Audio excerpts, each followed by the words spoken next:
Well, this is Dr. Paul Cottrell, and I'm going to be doing an update on just the cold season in the United States. So, before I do that, please help support my work by making sure that you subscribe to all my channels. I have 4 channels on YouTube. I have Brighteon, Bitchute, and Rumble. I also am doing live streams on the different channels, so make sure you subscribe to all of them. Lately, I've been doing a dashboard live stream where it shows the telemetry of the market. So that way you can watch the market and any breaking news. So it's a little different style than this kind of style where I'm just sitting here and talking. But the next few videos that I'm doing are going to be just a sit down, just give you my take on it. And then tomorrow I'll go back to the interactive session where you can call in on X Spaces and watch the telemetry of the market on the different channels that are live streamed. I'm live streaming also on Rumble, not during this broadcast, but going forward. So just pay attention to those live streams. You'll see the live stream on the big channel, and then also either on the small YouTube channel or the smaller YouTube channel, and you might see it on Rumble or even Brighteon. Brighteon has a few quirks to it, so I'm still not sure if I'm going to do live streaming on Brighteon yet. But Rumble is pretty good for live streaming. So please make sure you subscribe to all my channels, the 4 channels on YouTube, Brighteon, Bitchute, and Rumble, and help support my work by donating. You can donate through Stripe, PayPal, or buy me a coffee on my website, the-studio-reykjavik.com. So what I want to do in this short video is I want to go over the updates of the cold season. So we're going to be talking about SARS-CoV-2, RSV, and influenza A. Now, the previous video I just did was more focused on H5N1 avian influenza, all right? But there are people that are getting influenza that's not H5N1. It's primarily influenza A, and there's many different types. So I want to just focus on the 3 big ones that are happening, all right? So with SARS-CoV-2, there's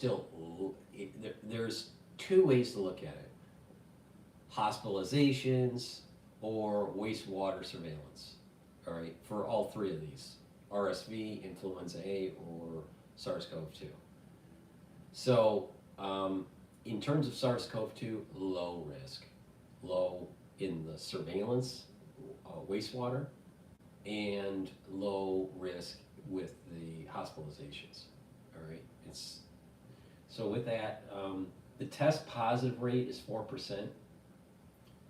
That is from data that came in the week ending November 30th. Hospitalizations for SARS-CoV-2 is 1.5 per 100,000. So take a look at your population and figure it out that way. But for every 100,000 people, roughly 1.5 of them has SARS-CoV-2. And that data is coming from the week ending November 16th. So there's a little bit of lag in the data set. Death rates are at 0.9% of all deaths in the United States. And that data is coming from November 30th data set. So low risk. Everything's low in the surveillance data and actually in the hospitalizations. RSV, all right, this is more problematic for children, but also for geriatrics, all right? It's barbelled. People that get older and their immune system isn't working so well, or when you're young and you just don't have an immune system. A lot of people don't realize this, and I'll go into a little bit of a deep dive on this. So when someone is born, right, they it takes about 6 months before they can start creating antibodies. So they get some of their antibodies through breastfeeding, right? I'm talking about in a natural setting, right? Not inoculations. So, but the body, the body of a child doesn't create IgGs, all right? It will create IgMs. So it does create antibodies. The child does create antibodies. But it doesn't create the same categories of antibodies at the correct concentrations. And it takes about 6 months before the thymus starts to develop. All right. So the child is more dependent on the mother in terms of getting the antibodies it needs from, right, through the breastfeeding. All right. So that's in the natural context. But as the thymus starts to develop, then it's able to produce other antibodies. Okay? So with that said, if a child is genetically fine, there's no problems with its immune system, and it gets sick when it's young, and especially in this first few months of life, they're in a sweet spot where they could contract a virus really easily and not be able to fight it. All right. But as they are starting to develop their thymus, they start to create, they're able to create antibodies, but because they are a new human, right? They're a newborn. Let's say we're talking now 1 year old, where the thymus is mature to the point where it can create antibodies, robust antibodies, IgGs. That 1 or 2 year old is traversing their environment, and they're going to be exposed to pathogens. All right. So, because they're new, they're a newborn, right, or 1 year old, they've never been around these pathogens before. So, the thymus has to be very robust, and they catch things they've never had before, and then the immune system goes, well, wait a minute, that is foreign, and it has to create an antibody, and that's part of the reason why kids get sick all the time. All right. But over time, what will happen is that there's going to be a reservoir of memory cells, of T cells and B cells, that allows for the child to recognize a pathogen from its environment. But because it's a newborn, it's never been around pathogens before, and it takes time for it to get online, with its immune system to be able to recognize its environment. All right. So they get sick all the time because they don't really have memory cells. All right. Now the other side is that when you're geriatric, your immune system starts to go down, and your memory cells start to fade. Right. They may be in the interstitium, but the amount of memory cells and the activation of those memory cells start to dwindle. When you get older, as you go through adolescence, right, and into adulthood, your thymus starts to shrink. So it's very robust when you're very young. You build up antibodies, and then as you get older, your thymus shrinks to the point where it's perhaps non-functional. All right. There's a theory that it's totally gone, and there's another.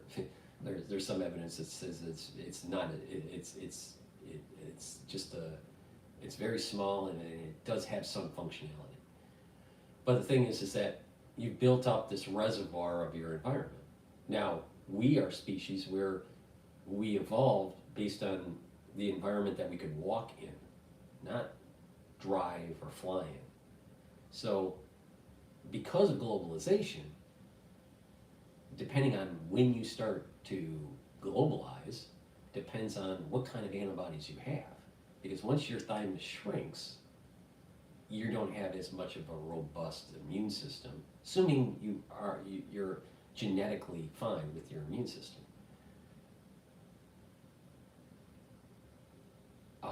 Your immune system isn't as robust as when you're a kid, all right? Because it's trying to build up a reservoir when you're a kid. So play a mind experiment for a second. If you were in a completely sterile environment, theoretically, during your childhood, and you didn't build up B cells and T cells, and then eventually your thymus starts to dwindle, then what will happen is you are in your adulthood and you don't have a very robust immune system.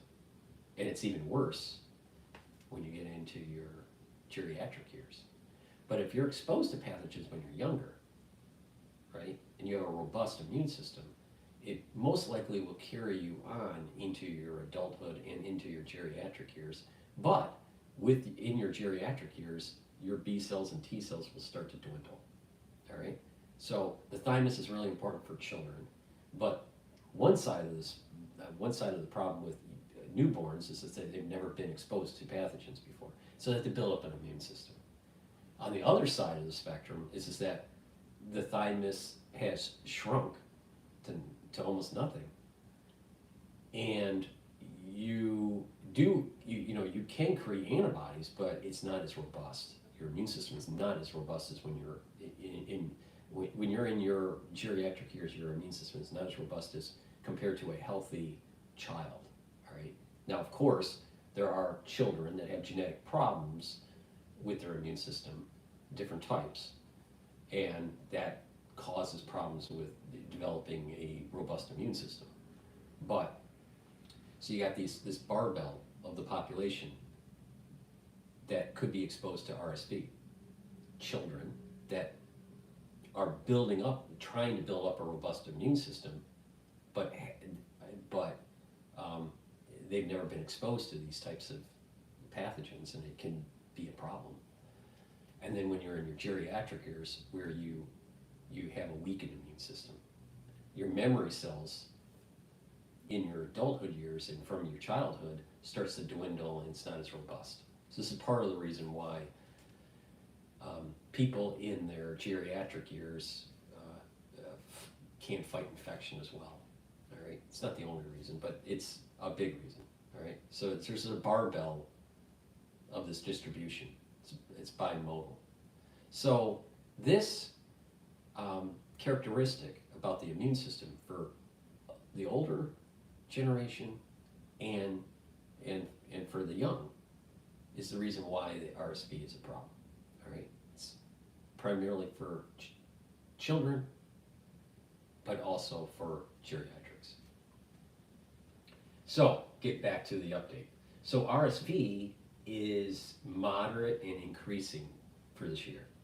Okay, so RSV is the pathogen to watch out for. All right, that's active. That's going around.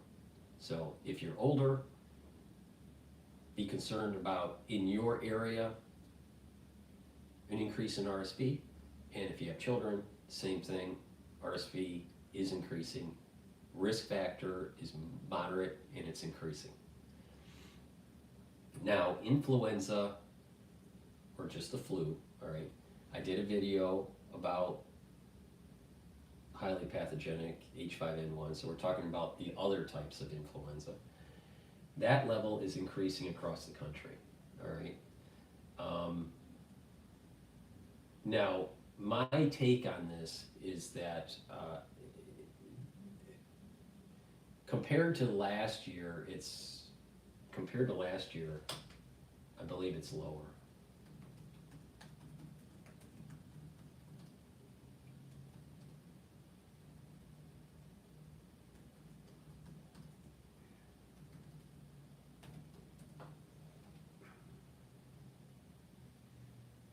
right, so for influenza, um,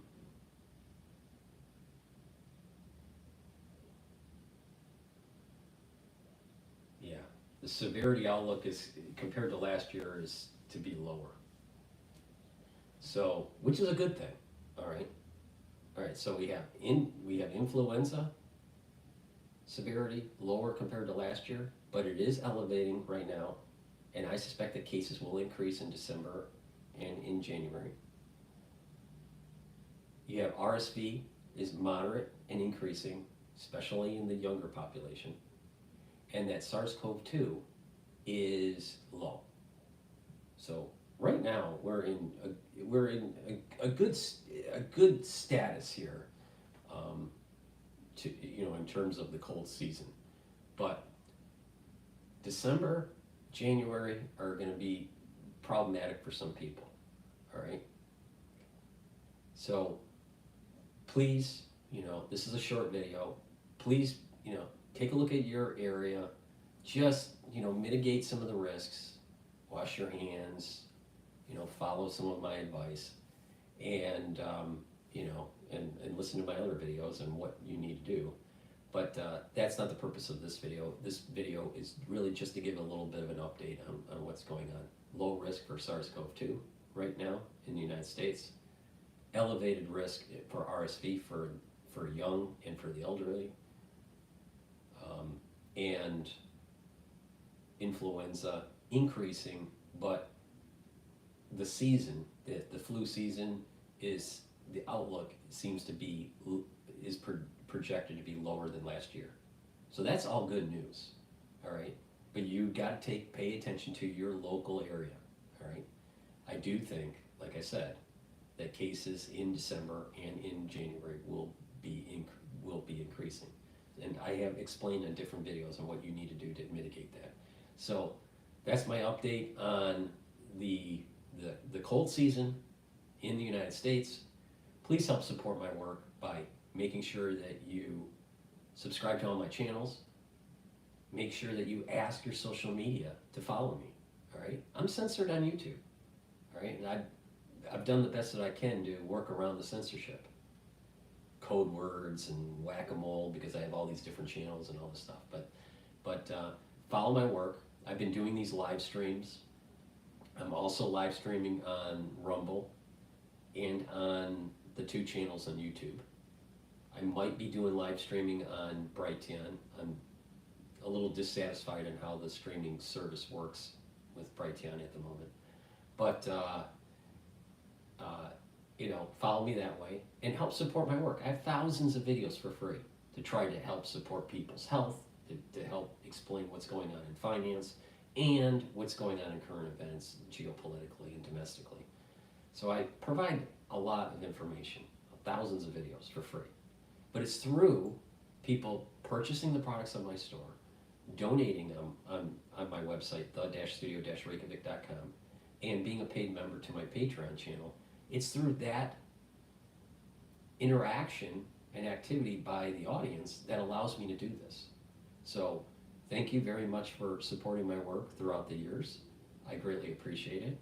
But we are going through some tumultuous times. And you know, if you listen to my last video, you'll understand some of my concern. I've done the best that I can to try to explain what I see around the corner. But you know, you know, I've navigated you this far for the ones that have been following me throughout the years, and I can navigate you through these crises further into the future. So just pay attention and continue to help support my work. Please ask your social media to follow me. I am censored. YouTube bleeds my subscribers every time I post. So you know, you know, it'd be nice if I can find a viewership that tries to break the algorithm of YouTube. What will happen is I get a pulse of new subscribers, and then what happens is that YouTube, as I'm publishing new videos, it bleeds them down every time. If I stop publishing, it's flatlines. It flatlines. I don't lose anything. But the moment I start publishing, boom, they start doing it again. And I've tested it on these different channels that I have, and they do it on all the channels. So please help support my work, break the algorithm. But it's through your support that allows me to provide all these. That allows me to provide all these videos. Sometimes when I talk, Siri pops up, because I have the Siri activated. But that's the update on what's going on in the cold season in the United States. Please help support my work, and pay attention to the next video that's coming up. Today was trying to do some short videos, not really long live streams. So stay tuned for the next video. I think the next one is going to be about the drones and my take on the drones. Thank you for listening, and have a nice day.